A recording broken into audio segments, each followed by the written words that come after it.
Chapter 19. Report to Alfred Hitchcock. Alfred Hitchcock looked down at the little pile of gold doubloons on his desk. "I see you found it after all," he said with a chuckle. "I said there was no pirate treasure left, yet you found some."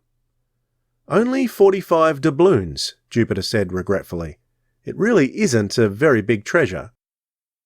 "But treasure nonetheless, and a very interesting souvenir," Mr. Hitchcock said. "Now tell me, young Jupiter, how did you deduce that the stolen money from the dollar delivery hold-up was hidden on Skeleton Island?" "Well, sir," Jupiter said, "it seemed obvious someone wanted everybody to stay away from Skeleton Island. That was why the stories of the phantom were spread around. I deduced there was something there someone was afraid might be found. The only thing of value that had been mentioned was the dollar delivery hold-up loot. The story of how the Ballingers apparently dumped it at sea was remarkably similar to the method Captain Bunney used to fool the British. I concluded that the Ballingers had actually hidden the money and then fooled people into thinking it had been lost forever." "Excellent thinking," Mr. Hitchcock said. "I suppose that after the Ballingers were sent to jail, they instructed their friends and relatives to keep on spreading false stories of seeing the phantom." "Yes, sir. Meanwhile, Tom Faraday was hanging around, waiting for the Ballingers to be released. 1/3 of the loot was his for helping set up the hold-up, and they had told him that when they got out, they would pay him off, but he didn't know where it was." "Or he might have taken it all," Mr. Hitchcock chuckled. "When the Ballingers got out of jail, they must have been very shocked to find the movie company actually camping on Skeleton Island." "Yes, they were, sir," Jupiter said. "They didn't dare go for the money while someone was around. So they tried to drive the movie company away by thievery and sabotage at night. When Mr. Norris hired Tom Faraday, Tom just carried on with work. He did the mischief while pretending to guard the equipment." "Including planting young Chris's knife and trying to frame him, eh?" the director said. "Yes, sir. Also starting up the merry-go-round that first night we arrived to help spread the idea that the phantom was around." "A point I would like to clear up.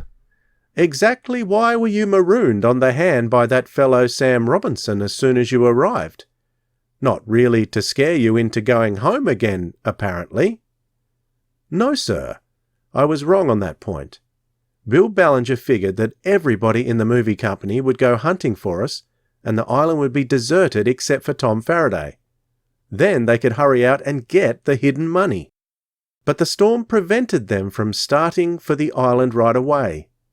Then Chris rescued us and the search party returned before the Ballingers could go out and get their money. So that foiled their scheme that night."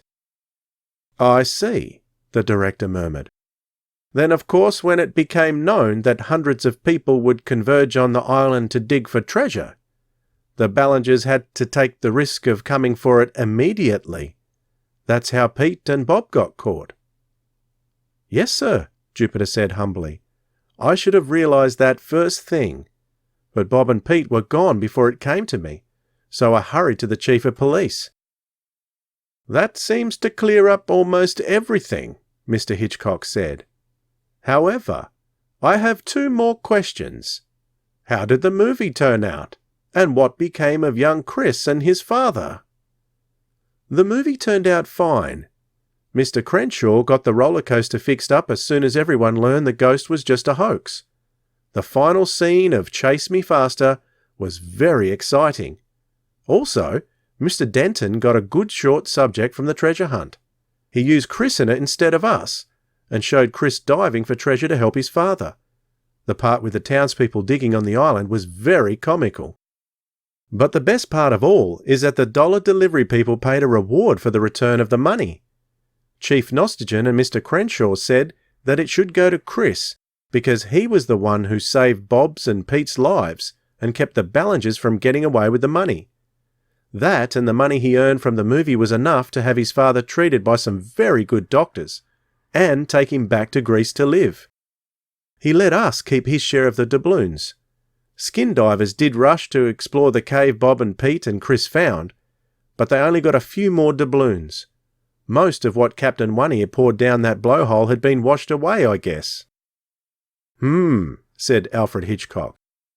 Well, lads, you have justified my faith in you, and I will be glad to introduce your account of this adventure. If any other investigation of an unusual nature comes up, you may be sure I'll get in touch with you. Thank you, sir. The boys stood up. Pete gathered the doubloons on the desk and put them in a sack. We're saving these for our college education fund, he said. But we all thought that since you sent us to Skeleton Island, you might like one for a souvenir. He handed Mr. Hitchcock the best preserved of the doubloons. The director took it with a smile. Thank you, my boy, he said. I'll treasure it. As the three filed out, he tossed the doubloon in his fingers. Real pirate treasure, he said to himself with a smile. Who would have thought they'd find it? I can't help wondering what kind of mystery are those boys going to find themselves involved with next. The end.